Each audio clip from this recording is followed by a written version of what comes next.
It started with a single sentence, said on a random Tuesday night as we sat at opposite ends of the couch, a glass of red wine in her hand, a bottle of beer sweating on the coaster beside mine. We should open the marriage. She didn't even flinch when she said it. Just stared at the muted TV screen, some cooking show flickering in silence, her voice casual, almost bored. I laughed. At first. But she didn't.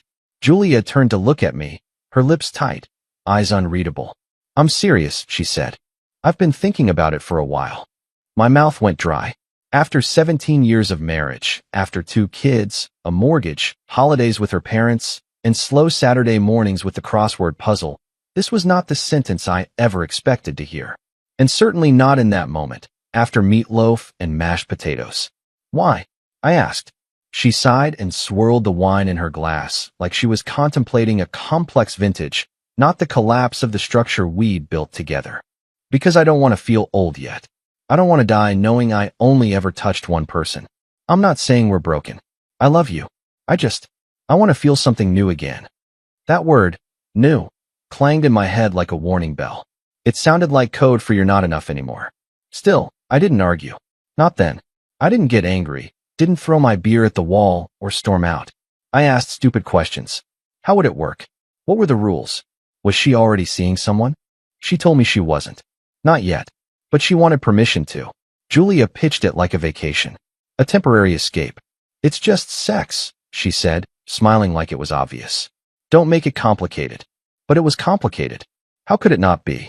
This was the woman I'd held during childbirth. The woman who once cried with laughter when I slipped on spilled apple juice in the kitchen. This was the woman who'd traced her fingers along the lines of my back on sleepless nights, whispering, "You're my home." Now she wanted other homes to visit. I didn't say yes immediately. I didn't say no either. We spent the next week pretending nothing had changed. But every night, I felt it, a new silence between us, thick and buzzing like a storm building.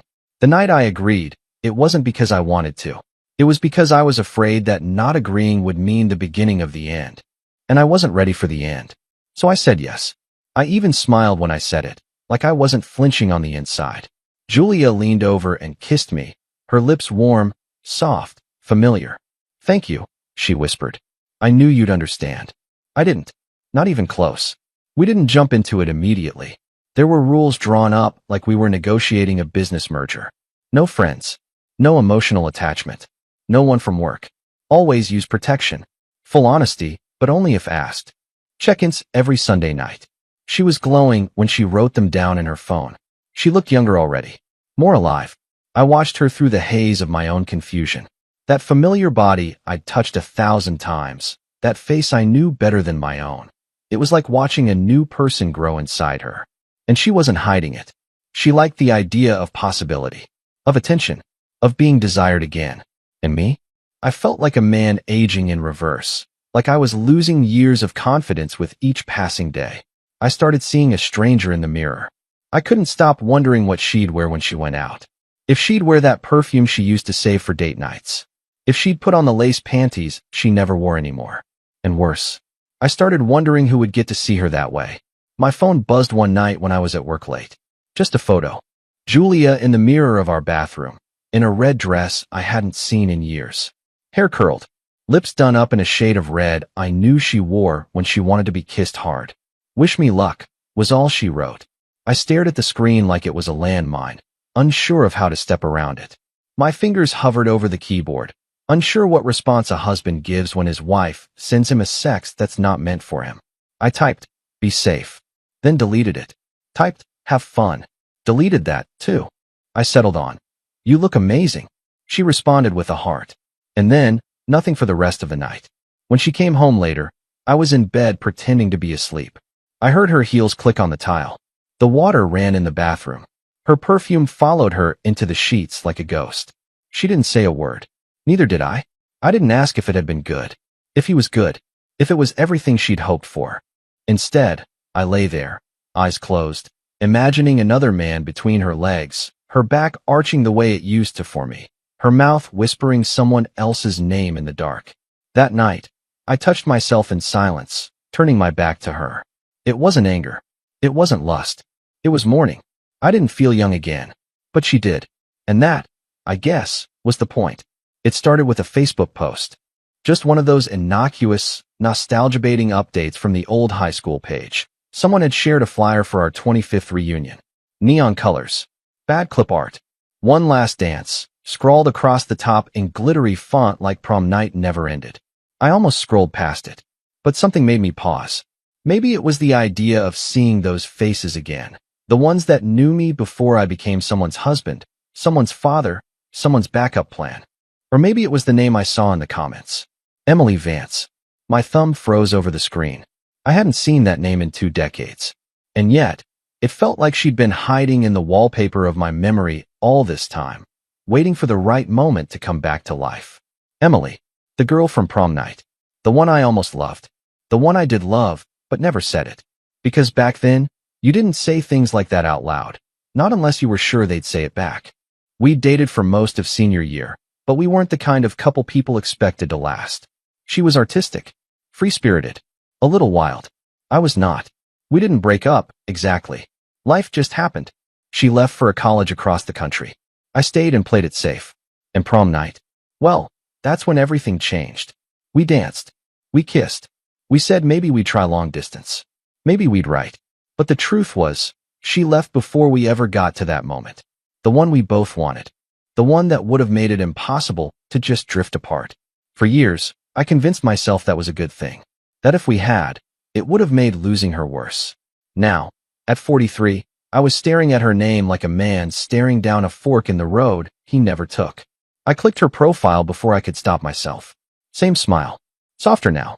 A little older, but so was I. Her hair was shorter, darker. She looked like the kind of woman who took care of herself, but didn't apologize for time passing. She wasn't trying to erase the years. Her profile picture showed her at some art gallery, a wine glass in her hand, leaning slightly toward the camera. No ring in sight. No man, either. Her bio just said, painter, teacher, former romantic. Still hopeful. Still hopeful. Jesus. I scrolled through her timeline, the guilt already building in my chest, but I didn't stop. She shared photos of her dog, quotes about starting over, time-lapse videos of her painting huge abstract canvases in her studio.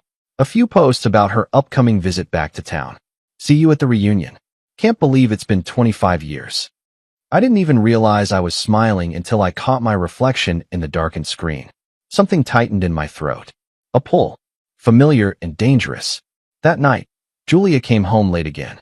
Her cheeks were flushed, her perfume new. She kissed my cheek with soft indifference and kicked off her heels. How was your day? She asked, already halfway up the stairs. Fine, I lied.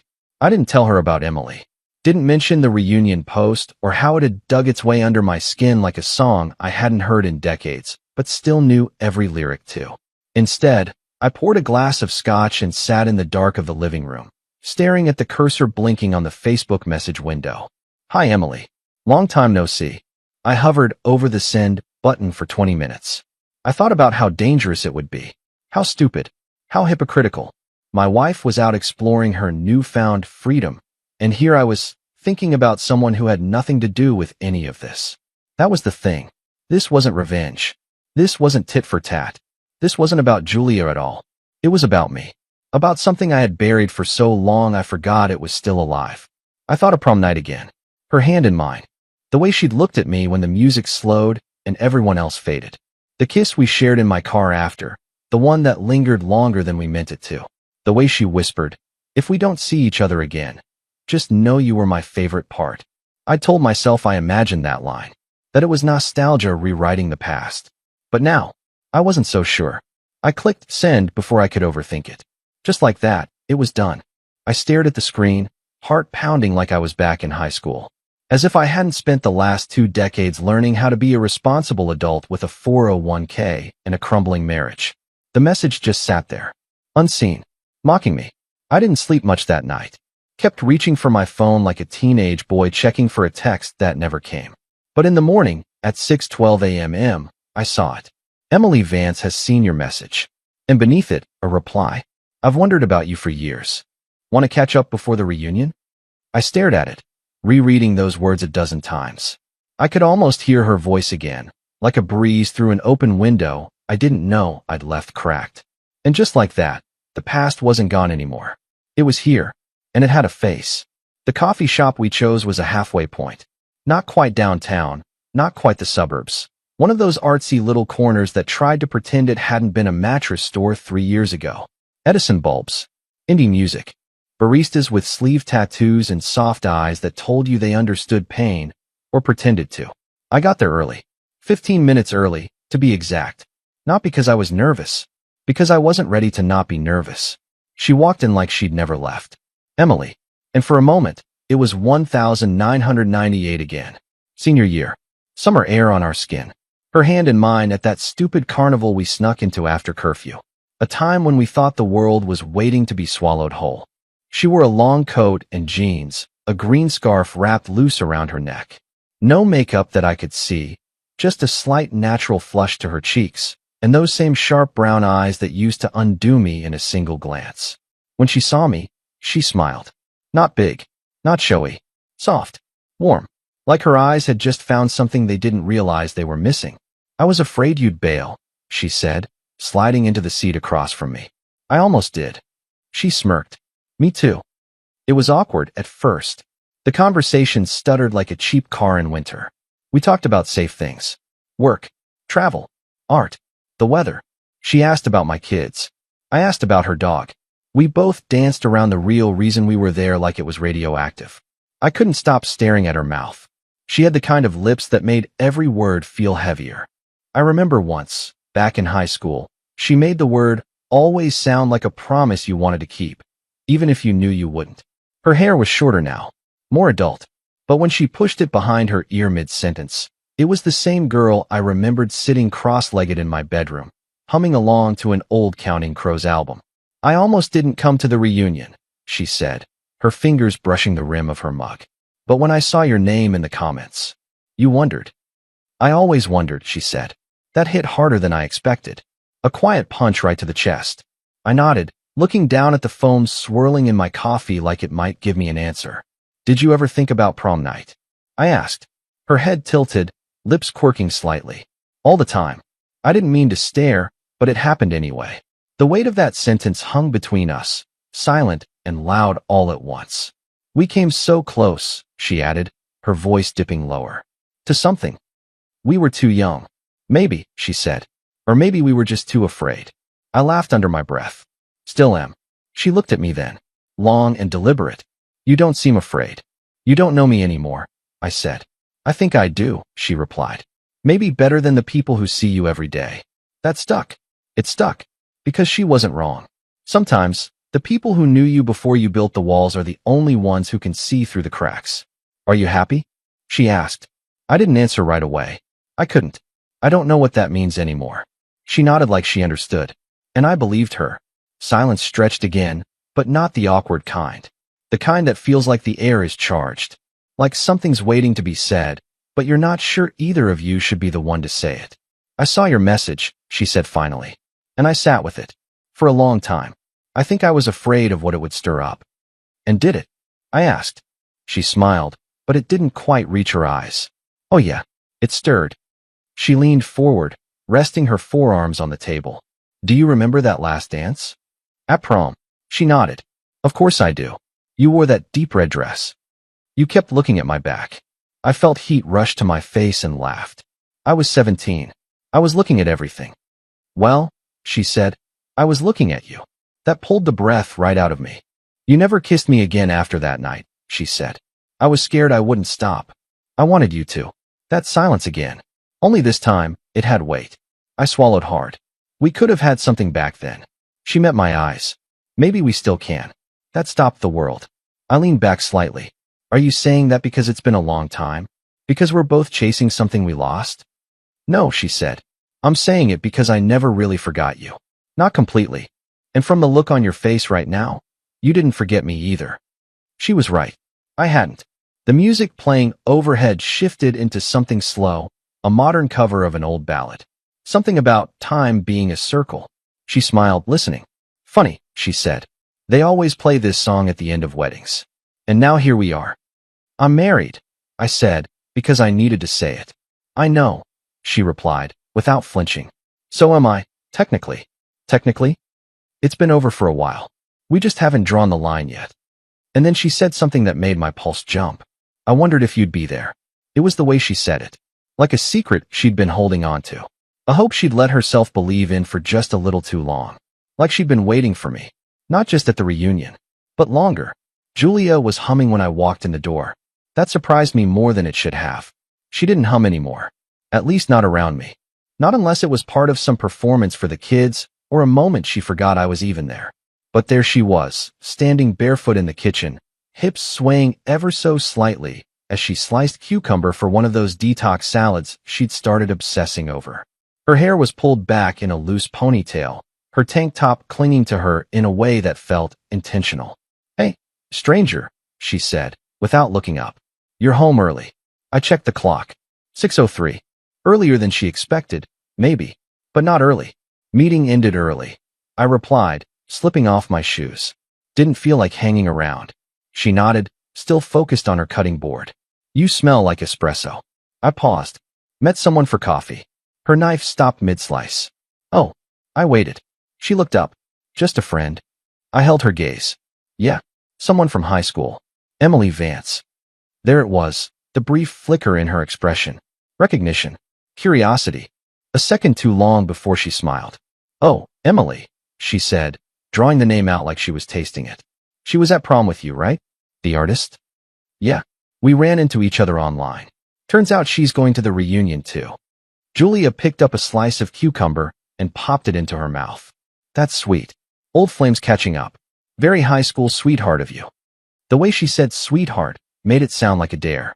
I leaned against the counter. "You said this whole thing was about freedom. Exploration. No rules except honesty." "I did," she said, licking a bit of dressing from her thumb. "And I meant it. But you didn't ask me anything." She looked confused. "Should I have?" "I don't know," I said. "You asked me if it was just a friend, and then you don't ask anything else. Why?" Julia turned back to the salad bowl, shaking in the dressing with practiced flicks of her wrist. "Because high school doesn't count," she said lightly. "Everyone gets a free pass on nostalgia." That word again, pass, like I was cashing in some imaginary token. Like Emily was a childhood toy I'd just rediscovered in the attic.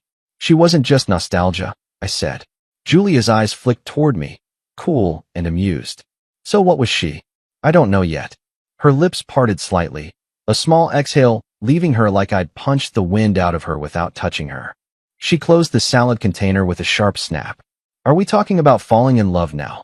she asked, keeping her tone light but edged. "I'm talking about remembering something real." Julia walked to the fridge and opened it, pausing like she needed a second of cold air to cool her reaction. When she shut the door, she faced me fully. "Look," she said, "you're allowed to explore. That was the agreement. We both are. But we're not dragging old baggage into this." "That wasn't the point." I raised an eyebrow. "What was the point?" She blinked. "To feel alive. To remind ourselves we're still desirable. That we can still have fun." She said the word like it was supposed to solve everything. Like fun was enough to justify the hollow space that had grown between us. "So you're seeing someone?" I asked, not because I didn't know, but because I wanted to hear her say it. Her lips curved slightly. "I've had a few nights out." "And?" She shrugged. "It's been good. Refreshing." "Anyone more than once?" She hesitated. That was enough of an answer. Julia stepped closer to me, resting a hand on my chest like she used to before kissing me. But this time, it felt different. Almost like a peace offering or a distraction. "Are we okay?" she asked softly. I looked down at her hand. It felt foreign. Not because of her skin, but because I didn't know what she wanted from me in that moment. Closeness? Permission? Reassurance? "I don't know," I admitted. She dropped her hand and stepped back, her expression unreadable. "Don't fall in love with her," she said, voice cool again. "That's all I ask." "You didn't ask that before." I didn't think I had to. The silence between us was thicker than usual now. Heavier. Like a bubble about to burst. "I'm not trying to break us," I said quietly. Julia looked away. Neither am I. But she didn't look convinced. Later that night, I lay in bed staring at the ceiling while Julia scrolled through her phone beside me, screen tilted just enough away that I couldn't see. I heard the soft chime of a text. A brief smile crossed her face. Then she rolled over, back to me, screen dimming. I reached for my own phone. There was a message from Emily. Coffee was good. You've barely changed. And below that, another. Are you coming to the reunion alone? My fingers hovered over the keyboard, heart thudding louder than it should have. I could feel the weight of Julia's silence beside me, her breath slow and even. I typed back. I don't know yet, but I want to see you again. I hit send before I could lie to myself. The gym looked smaller than I remembered. Same warped floors, same scuffed walls still painted in that pale, institutional gray-blue. But what once felt like a cathedral of youth now looked like a space built for ghosts. High school reunions have a strange way of warping time. You walk in expecting laughter, nostalgia, safe conversation, and instead, it hits you like a time machine with a cracked mirror. There was punch in plastic cups, name tags we didn't need, a tired DJ booth in the corner where a guy with salt and pepper hair was playing early 2000s hits like it was still senior year.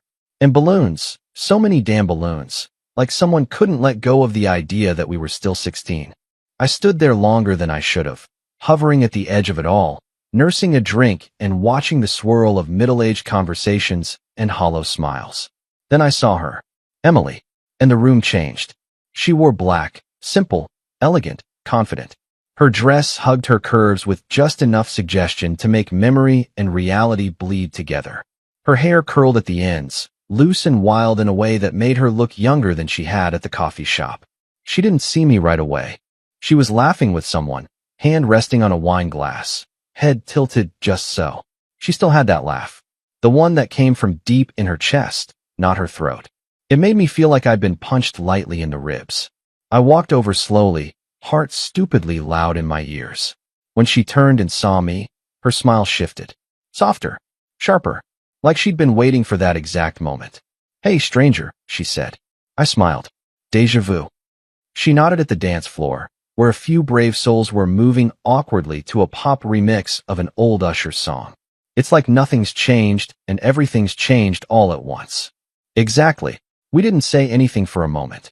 Just stood there, letting the sound of our shared past fill the space between us. Then the music changed. A slow song. And not just any slow song. I'll Be by Edwin McCain. Our song. Our prom night song. I laughed under my breath. You've got to be kidding me. She tilted her head, eyes twinkling. Think the universe is messing with us? Feels like it. Emily reached out her hand. Dance with me, she said. My body moved before my mind could catch up. I took her hand, warm and small in mine, and let her lead me to the center of the floor. We slipped into the slow rhythm easily, one hand on her waist, her arm curled over my shoulder, our bodies falling into a memory like we never left it. It was awkward, for about 5 seconds. Then it wasn't. Then it was natural. Right. Her scent was the same, vanilla and something woodsy, like a campfire and comfort and sweat all blended into something uniquely hers. Her breath brushed against my neck, sending a ripple of heat through my spine. We didn't speak. Didn't need to. We moved slowly, swaying in that circle of people who barely noticed us. We weren't teenagers anymore, but something about the way our bodies fit together made me forget that. I can't believe they're playing this, she murmured against my shoulder. I can, I said. I can believe a lot of things right now. She pulled back just slightly to look up at me. Like what? That this doesn't feel like 25 years ago. It feels like yesterday. She smiled, but her eyes were serious. I know. We danced through the entire song, and when it ended, neither of us moved. Another slow song started. Something newer. Something unfamiliar. But we kept dancing. Because it wasn't about the music anymore. It was about the space we were creating. The silence that wasn't empty. The pull between us that neither time nor distance had erased. Her fingers slipped behind my neck, playing lightly with the hair there. You ever wonder what would have happened if we hadn't let it end? Every now and then. Liar, she said gently. You wonder all the time. I didn't deny it. Because it was true. She leaned closer, her lips brushing the edge of my ear. This feels familiar, in a dangerous way. I felt her breath on my skin, and my body reacted without permission, heart racing, hands tightening slightly at her waist, that old ache building in my chest. Is it? I whispered. She pulled back just enough to meet my eyes. Yeah, she said. It really is. We stayed like that until the song faded. Until the lights dimmed a little more. Until the crowd blurred around us. We weren't dancing anymore. We were remembering. and maybe rewriting. Later, as we stood near the edge of the gym, catching our breath, she took a sip of wine and gave me a sideways glance. "I've seen the way you look at me," she said. "How do I look at you?" "Like you've been starving and didn't realize it until you saw me." That hit harder than I expected. "I haven't felt this in years," I admitted. Emily leaned in, just close enough to whisper, "Neither have I." And suddenly, the dance wasn't about nostalgia anymore. It was about something coming alive again. Something that had never truly died. We didn't rush. The night could have ended there, with a kiss that almost happened on the dance floor, with a long goodbye and a safe retreat to our separate lives. But neither of us moved to leave. The gym was thinning out. Class clowns turned car salesmen were wobbling toward the exits. Heels were being carried in hand, and even the DJ looked like he was praying for the last slow song. But we stayed, standing near the old trophy case, talking like the past 25 years had only been a weird dream we both had at the same time. "You know," she said, brushing a curl behind her ear, "this place didn't seem so small when we were 17. Everything felt bigger back then," I said. Her eyes found mine again, serious now. "Except us." That landed somewhere deep in me. She looked down at her empty glass. "I don't want to go home yet." I hesitated. Not out of guilt. Not even out of fear. Out of certainty. Because I knew what that meant. And because I knew I was going with her. We ended up walking. Just around the block at first. It was a mild night. Cool enough to need a jacket. Warm enough to pretend we didn't. "Do you remember the bridge down by the lake?" she asked as we passed the old diner. "I remember you tried to kiss me there," I said. "You wouldn't let me." "I was being noble." "You were being scared," she said, nudging me with her shoulder. "Maybe both." She smiled. "Maybe it's time to stop being scared." We found ourselves in front of her hotel. It was quiet, tucked away just outside of town. One of those renovated boutique places with exposed brick and dim lighting that made everyone look a little softer, a little braver. She didn't ask me up. She didn't have to. Inside, the room was small and warm, with a single lamp casting amber light over the bed. The sheets were crisp, untouched. The window was open slightly, letting in the faint sound of crickets and distant traffic. We stood there for a second, still in our clothes, still pretending this was something we could take slow. But it wasn't slow. It wasn't rushed either. It was inevitable. She moved first, her fingers brushing my collar, eyes searching mine, her lips parting in question before I answered it by kissing her. It wasn't a teenage kiss. It didn't ask for permission or tremble with uncertainty. It was quiet, full, aching with the weight of years and maybes and unspoken what-ifs. She melted into me, her hands finding the back of my neck, her body molding to mine like we were designed that way. Clothes fell in pieces, not urgently, but deliberately. Each button, each sleeve, a choice we made together. Her skin was warm, familiar, and new at once. I kissed the place just below her collarbone, the way I always imagined I would, and she gasped like she'd been holding that breath since prom night. When we made love, it wasn't about lust. It wasn't about proving anything. It was about completion. It was quiet, focused, our bodies moving together in a rhythm that felt remembered instead of discovered.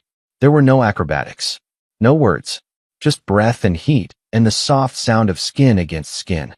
I watched her eyes as she came, watched the years fall away, the guarded woman replaced by the girl who once whispered my name like a secret. And afterward, we didn't speak. We didn't need to. We lay in the stillness, her head resting on my chest, my fingers tracing slow circles over her bare back. The sheets tangled around our legs. The air smelled like lavender and sex. For the first time in years, I felt whole. Not aroused. Not victorious. Just there. With her. I should feel guilty, I said quietly, after a long stretch of silence. Emily shifted against me, but didn't lift her head. "Why don't you?" "Because this didn't feel like cheating." She nodded slowly, still resting on me. "It didn't feel like anything new." "What do you mean?" She looked up at me. It felt like something resumed. I closed my eyes, the truth of that washing over me like warmth in winter. "Did you think about this?" I asked. "For years," she said. "But I didn't think we'd ever actually get to finish." "Finish what?" "The sentence we started back then." We lay there until the early morning light crept through the window. Neither of us moved. Eventually, she sat up, pulling the sheet around her and tucking her knees beneath it. "I don't do casual," she said, her voice soft but certain. I propped myself on one elbow. That didn't feel casual. She nodded. No, it didn't. But I need to know it wasn't just nostalgia. I need to know you didn't come here just to rewrite a memory. I didn't, I said. This wasn't about the past. She turned to face me fully. I'm serious. Then what was it? I searched for the right words. But they wouldn't come. So I just reached for her hand. She let me take it. And that was enough. I woke to the sound of slow, steady breathing and a shaft of light cutting across the room. Emily was still asleep, her back to me, the covers rising and falling with each breath like the tide. Her hair spread over the pillow in a soft mess of dark waves. The curve of her shoulder peeked out from beneath the sheet. For a moment, I just watched her. Not because of lust or guilt, but because I didn't know when the last time was that I'd woken up next to someone and felt calm instead of restless, present instead of absent. And that was terrifying. I slipped out of bed quietly, grabbing my jeans off the floor and stepping into the bathroom. The mirror caught me off guard. I looked older than I felt. Not old, just lived in. There were lines around my eyes I didn't recognize. A new set of creases around my mouth. My chest was still solid, but my shoulders hunched like they carried more than they used to. I splashed water on my face. Tried to breathe. When I stepped back into the room, Emily was sitting up, wrapped in the white hotel sheet, her knees pulled to her chest. She looked at me like we were still in that bed together, even from across the room. Hey, she said, voice hoarse with sleep. Hey. I sat on the edge of the bed. Neither of us touched. Is this the part where it gets awkward? She asked. I shook my head. No, but it does feel heavy. She nodded slowly. Yeah, it does. We sat like that for a long time, the kind of silence that asked more questions than it answered. Finally, she sighed and ran a hand through her hair. I don't regret it, she said. Neither do I. But, she added, I think we need to talk about what this actually was. I swallowed. Okay. She looked at me then, really looked. You're married. I know. Is your marriage over? I exhaled slowly. I don't know. Then I can't do this again, she said, not unkindly. I won't be the girl someone escapes to. Not again. I turned toward her. It didn't feel like escaping. It did to me, she said. Not the night. Not you. But the moment I woke up, I realized I was waiting for you to feel guilty. Or conflicted. Or call it a mistake. It wasn't a mistake. But it's not sustainable either, she said. Not unless it means something. It does mean something. She held my gaze. Then say it. I hesitated. Not because I didn't believe it. But because once I said it, I couldn't take it back. I never stopped thinking about you, I said. Even when I thought I had. Even when I convinced myself that what we had back then was just a blip. And now it feels like I've been living a version of my life where I left something behind. And for the first time in years, I feel like I picked it up again. She blinked, her throat working like she was trying not to cry. God, I wanted to hear that for so long. But now that I have, I don't know what to do with it. I don't either. But I can't go back to pretending, she said. I'm too old for that. Too tired. I reached for her hand across the bed. She let me take it. I'm not asking you to be a secret, I said. I wouldn't insult you like that. I won't let you, she replied. I don't want stolen weekends and half-truths. I don't want to be someone you run to because home feels broken. I don't think of you like that. Then prove it. We stared at each other, the space between us pulsing with tension and tenderness. Does your wife know about me? She asked. She knows I saw you. That we met for coffee. That you were at the reunion. But not this. I shook my head. No, not yet. She pulled the sheet tighter around herself. Then we wait. For what? For you to figure out if you're free, or just pretending. That stopped me cold. Because she was right. I hadn't really been honest with Julia. We'd set rules. We'd drawn boundaries. But we'd never talked about what would happen if one of us found something real on the other side. And I had. I didn't want to reduce what happened with Emily to sex. It had been sex. But it had also been connection. Relief. Recognition. And maybe, most dangerously, love. We dressed in silence. The comfortable kind. The kind that only comes after honesty's been spoken out loud. When I turned to leave, Emily stepped in close and kissed me once, slow and sure and full of weight. If this continues, she said, it has to mean something. It does. Then don't waste it. I nodded. And then I walked out into the daylight, heart pounding like I'd just stolen something sacred. The drive home was a blur. My hands on the wheel. the road unspooling in front of me like a decision I hadn't made yet. When I pulled into our driveway, Julia's car was there. So was the silence inside our house. She was in the kitchen, scrolling through her phone. A half-drunk smoothie sat on the counter. She didn't look up when I came in. "Morning," she said. "Hey, you're home late." "Yeah." Her eyes flicked up. "Everything okay?" I paused. And for once, I didn't lie. "No," I said. "Not really. There's a photograph in an old yearbook, one I haven't looked at in decades. It's blurry, taken on prom night. My arm around Emily, her head tilted toward mine. We weren't kissing, but we might as well have been. That look in her eyes, the way my hand rested on her hip, it told the whole story. We were close to something, on the edge of it. And then life happened. But that photo stayed with me, folded in memory, tucked into the spine of who I used to be. Now, all these years later, I kept seeing that version of us. Ghosts of ourselves walking beside the people we'd become. And for the first time, I realized the memory hadn't faded. It had waited. After that morning, things between Julia and me shifted. Not with fireworks or shouting. Just in the space between sentences. In the way we moved around each other. Careful, distant, heavy with the things we didn't say. She knew something had changed. I didn't have to admit it. My absence had spoken louder than words. And she wasn't innocent either.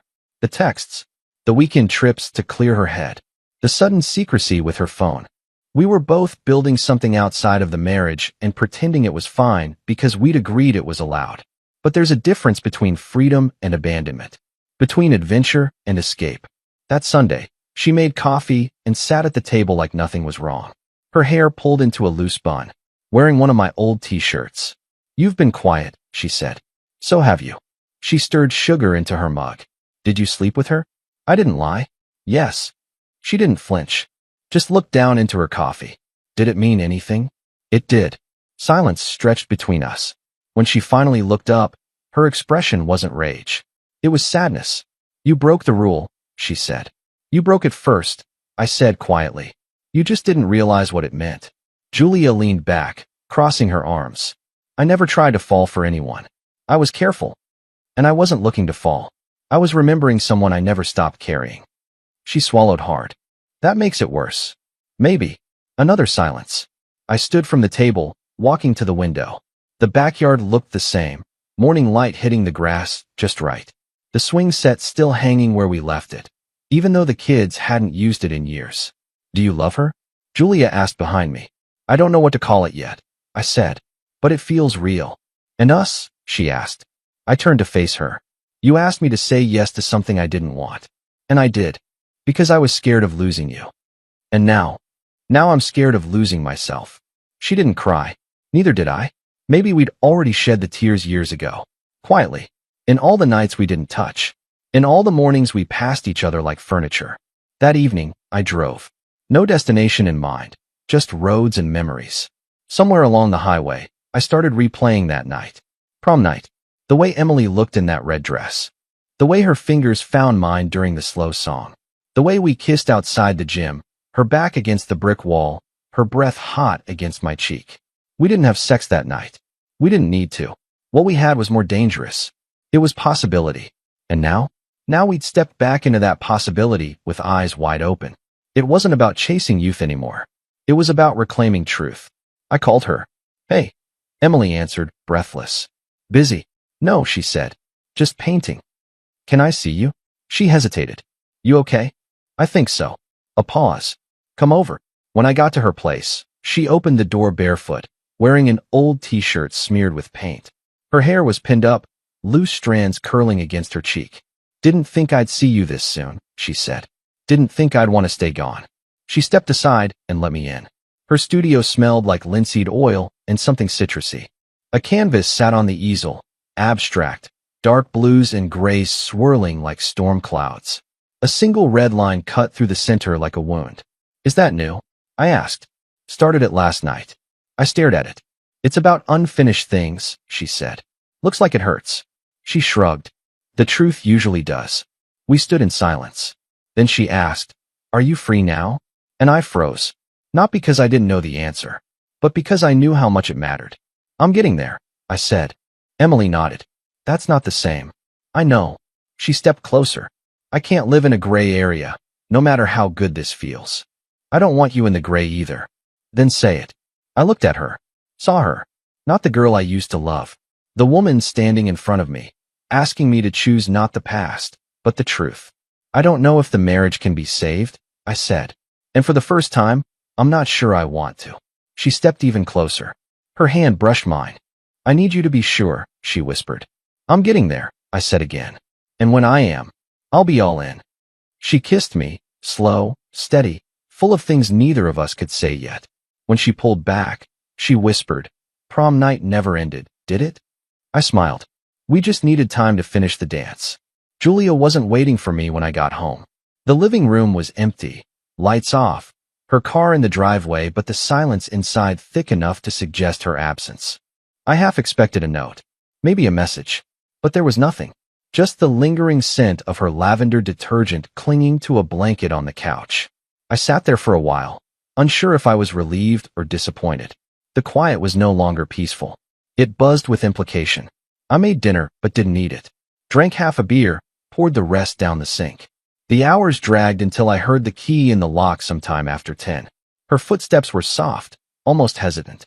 She didn't say hello. Just walked in, dropped her purse on the table, and kicked off her shoes with a sigh that sounded too casual to be real. "You're late," I said. Julia shrugged, walking past me into the kitchen like I was just a roommate. "Didn't realize there was a curfew," she replied, pulling a bottle of wine from the fridge. Her back was to me, but her posture was rigid, controlled. "You didn't answer my texts." I didn't feel like texting. I stood slowly. "Can we talk?" She didn't turn, just poured the wine, took a sip, and leaned on the counter. "Oh, we're talking now? You've had a lot of late nights lately." Thought silence was the new language of our marriage. I clenched my jaw. That's not fair. Julia finally turned, glass in hand. Her face was tired. Not from age or makeup, just from carrying something she'd been pretending not to feel. "Don't tell me what's fair," she said. "You think because I gave you a hall pass, you get to rewrite the whole damn rulebook?" I didn't rewrite anything. I just stopped pretending. "Pretending what?" she snapped. "That you still cared? That you wanted this to work?" "I didn't want it to work," I said. "I wanted it so badly I agreed to something I never really wanted. I thought maybe if I gave you the freedom you were asking for, we'd find our way back." Her eyes narrowed. "And instead you found her." I didn't deny it. "I found me," I said quietly. Julia laughed bitterly. "Of course. The noble excuse. I found myself. You didn't find yourself, you fell for a fantasy. Some teenage crush wrapped in nostalgia and sex. That's not what this is." She walked toward me, arms crossed, voice rising. "Bullshit. You think I don't see it? The way you check your phone. The way your eyes drift when you think I'm not watching. You didn't just sleep with her. You left me without ever packing a bag." I told you the truth. "No, you told me convenient truths," she spat. "Like you were protecting me, when really, you were protecting the little fantasy you've been chasing." I stepped forward. "You said this wouldn't mean anything." Julia froze. And for the first time, I saw the crack in her armor. Her voice broke. "You were supposed to keep it physical, not emotional. That was the line. And you crossed it too," I said. "Don't pretend you didn't." She blinked hard. "I never let it become more than distraction." "Well, maybe that's the difference," I said. "You were distracting yourself. I found something real." The silence that followed was thick, ugly.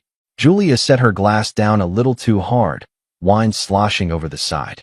"You said it wouldn't mean anything," she whispered. "And you were wrong."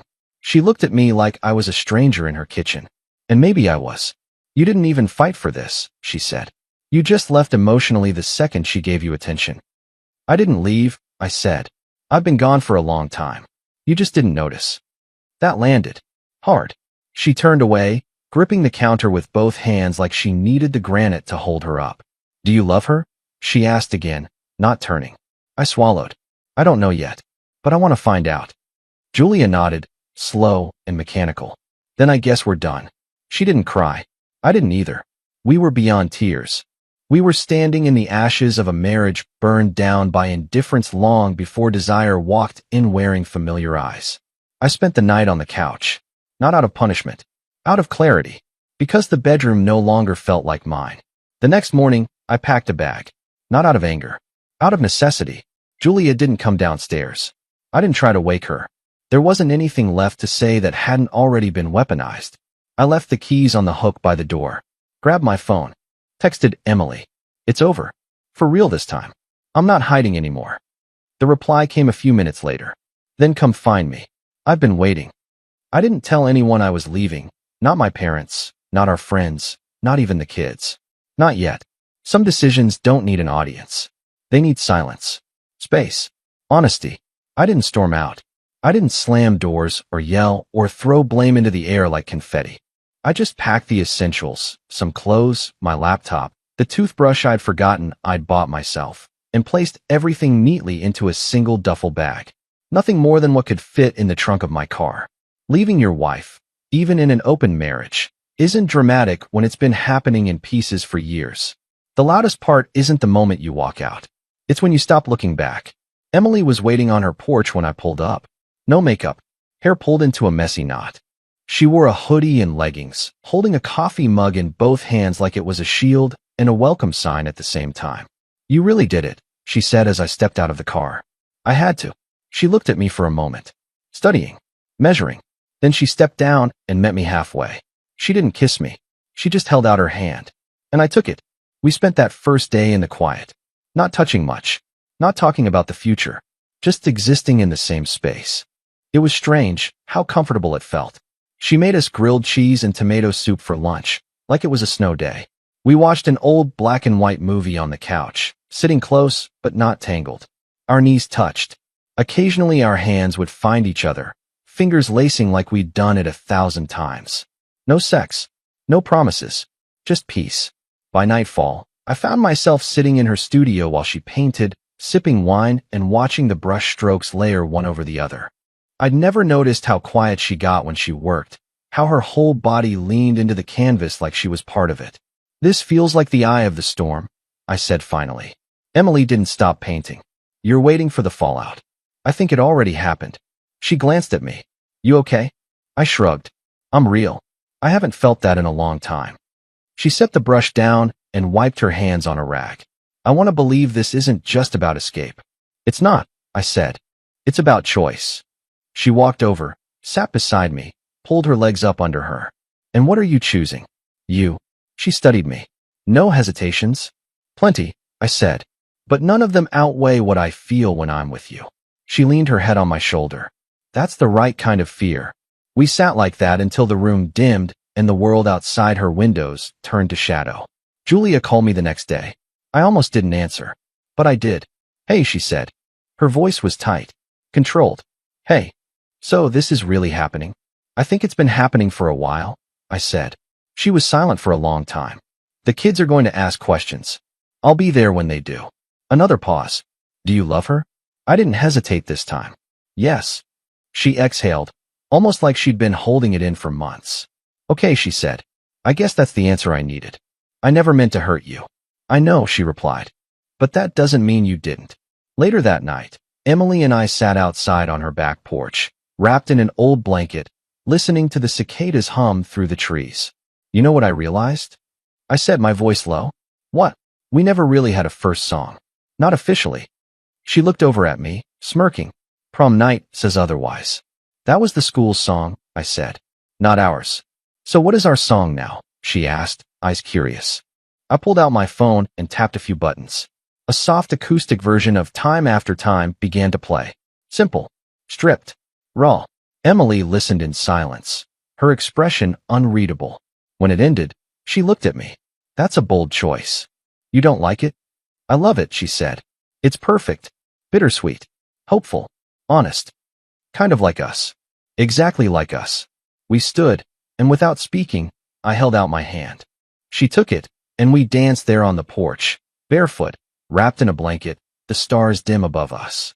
Our bodies moved together like they had in that high school gym. Only this time, there was no pretending. Just two people, older and weathered, choosing the next steps of the song for themselves. No curfews. No rules. No looking over our shoulders. Just a rhythm we finally let ourselves hear. The day the papers were signed, I didn't feel victorious. I didn't feel broken either. I felt still. Julia and I met at the courthouse. We didn't hug. We didn't fight. We barely spoke beyond what was required by the clerk. A few signatures, a glance over terms we'd both already read, and then it was done. 21 years of marriage reduced to a dozen pages, and a polite nod goodbye. We walked out into the parking lot together, that same awkward rhythm we'd fallen into over the years, a couple walking in sync, but never close enough to touch. I didn't think this is how it would end, she said, not looking at me. Neither did I. I thought if it ended, it'd be ugly. Screaming. Affairs. Lawyers. People choosing sides. There was an affair, I reminded her gently. Julia gave a tired smile. Yeah, but it wasn't about the sex. That's what's messed up, right? It was about the distance. She nodded, slowly. And the silence. We stood beside her car. The sun hung low. Somewhere across the lot, a kid was learning how to ride a bike with a father who looked too young to know what parenting really was. I hope she's worth it, Julia said after a moment. She is. Then don't waste it. She opened her car door, paused, then turned back to me. Tell the kids soon. Don't let them find out from anyone else. I won't. Then she got in, closed the door, and drove away. No drama. No turning around for one last look. Just an ending. And the beginning of something else. I didn't go back to Emily's right away. I drove around first. Past the high school. The football field. The bridge by the lake. Each place a landmark of who I used to be. Each memory sharper now that I wasn't trying to bury it beneath obligation and guilt. When I finally walked up to Emily's door that evening, I didn't knock. She opened it before I could, as if she'd been standing behind it, waiting. Her eyes searched mine, and she saw it. The truth.